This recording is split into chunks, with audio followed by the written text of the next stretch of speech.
Hey everybody, welcome to Down Home Backyard Gardening. Now, if you want to get to this level right here,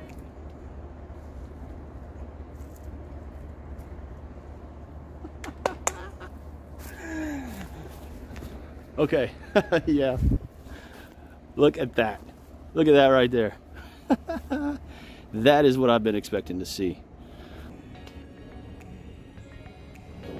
Right? First, we got to start right here.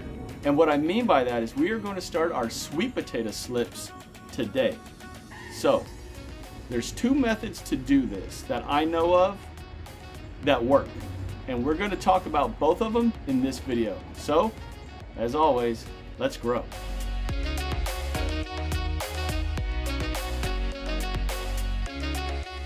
Okay, so the two methods that I'm talking about is first, the jar method. Now, this method is super easy and it works, but to me, I think it takes longer than the second method that we're gonna go over. Now, I did both of these methods last year and they both worked good, but I do have a preferred method, but we'll get into that one in a little bit. First, let's do this method. Now, if you are in the north or where it's still really cold and you can't do this outside, then the windowsill is perfect for this method here. So this is a yam and these are two sweet potatoes. We're going to get these and that one in some jars. First thing you need are toothpicks. So what I like to do is whichever side already kind of has roots growing off of it, as you can see right there, this is going to be the side that goes down into the jar. We're just going to take some toothpicks. We're going to stick them in three sides like that.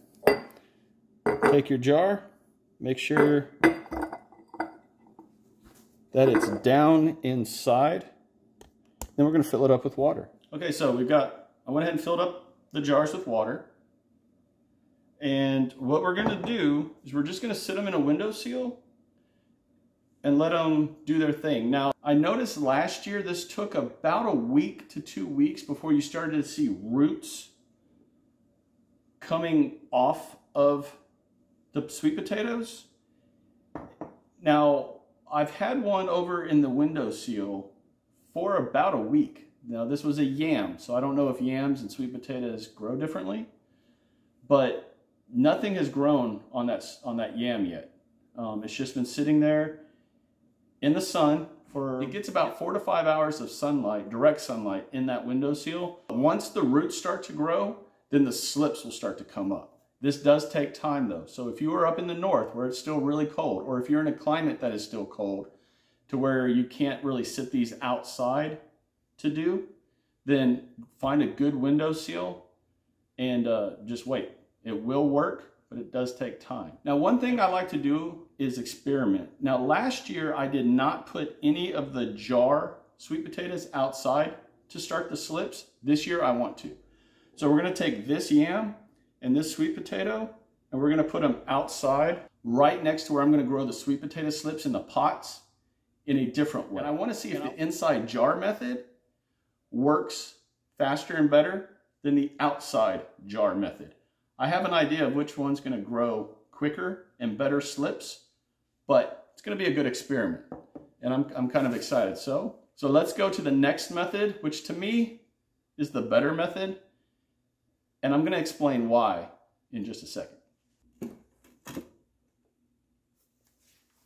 Okay, so the second method that I think is the best method is actually taking your sweet potatoes or your yams, burying them about that much in soil, and then letting the slips grow up through the soil. Now, this obviously requires you to be outside, let nature just do its thing. But last year, this is how my sweet potato slips from this method came out. But again, I've never done this, so I don't know what I'm looking for here or expecting to see. Let's go ahead and dig this. I don't remember it being this big, unless I'm grabbing roots. I think we're in for a surprise, folks. Yep, we are. Look at all the root growth back here. Wow. Look at all that root growth. Good night. Okay. So as you can see right there, big difference in the methods of doing it in the jar or doing this in a pot where you can bury the potato, the sweet potato, halfway or a little over halfway in soil. So we're going to go ahead and knock this part out. This is really easy, but it does require you to have it outside for sure. Okay, so we got the sweet potatoes and we've got the yams. So get your pot, whatever size pot you want to use. Doesn't really, I have found it doesn't matter what size pot you use, but these are the pots that I used last year and they worked great, so I'm going to use them again. So again, this is all you do. Get them in there good and buried. Fill up the soil to where you're about like that.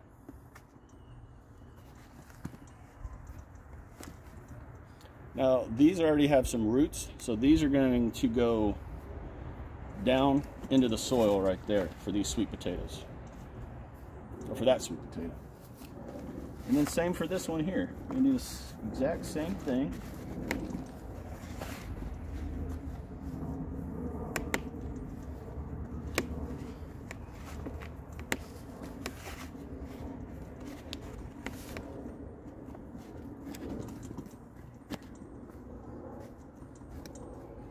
Okay, and that's all there is to it, everybody. It's a really simple method. There's really not a lot to it. But these are the two methods that work the best for growing sweet potato slips.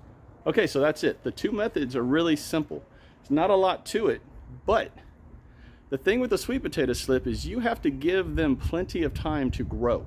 So even if it's super cold wherever you are right now, and you're like, the last thing you're thinking about are sweet potatoes or sweet potato slips, now's the time to be thinking about them because you want to get them going.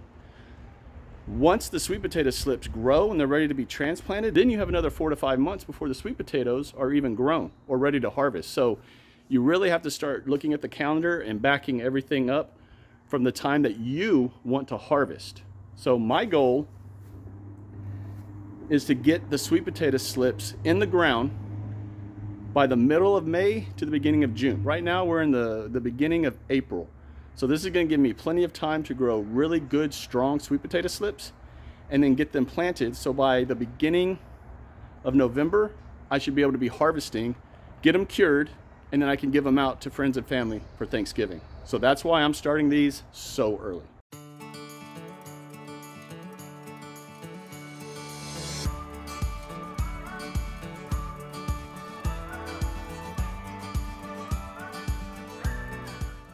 Okay, everybody, and for the most part, that is where these are going to stay for the duration.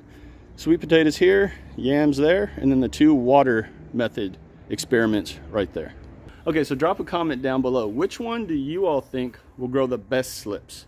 Not necessarily the biggest and the most, but the best quality slips is what I'm asking. Me, I'm quite certain it's going to be the potted potatoes, but you never know. You never know. All right, everybody, so that's the video. I hope if you have not even thought of sweet potato slips yet, or your sweet potatoes for fall, this video helps you remember, hey, it's time to get them going. One thing I forgot to say is you want to make sure you water in the potted sweet potatoes before you forget.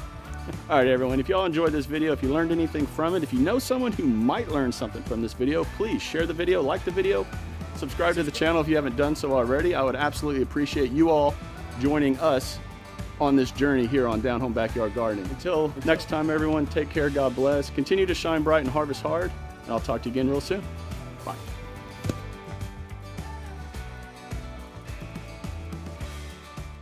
Okay, so I completely forgot to address the seed sweet potatoes that I planted like 5 weeks ago. Here's an update on those. Look at them coming up.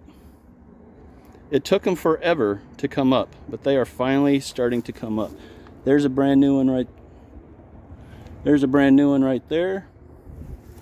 New one right over here, there. You can plant sweet potatoes from seed sweet potatoes. This was an experiment and it worked. So I'm really shocked at this, but these right here will be ready months before those will be. So I'll have a early harvest of sweet potatoes and then a fall harvest of sweet potatoes. So I'm pretty excited, but just to do an update, the seed sweet potatoes are working. They are growing. So